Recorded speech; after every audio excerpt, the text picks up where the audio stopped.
Hey, this is Texas Rider here. With my pops right now, he's changing his battery out. And, Wizard here. That's right.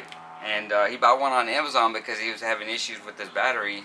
He has a 2020 Street Glide, and he went on Amazon to buy one for 139 bucks. Right. And we're gonna show you the size of it and how it matches up, and let's see how long it lasts. And this battery is supposed to have a 4-year guarantee. Supposed to, so we'll see what happens. Well, like I said, we got this on Amazon, the Banshee. We looked it up, and it's supposed to fit the 2020 Street Glide. Doesn't have that much information on there, so it has the, I guess the model numbers that it fits, but it says it fits, and it's the right size and everything. Let's bring it down here.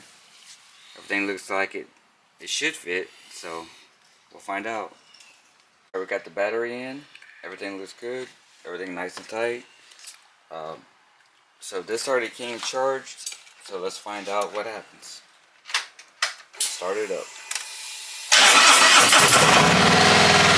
Got it. Alright, what's your final thoughts on it?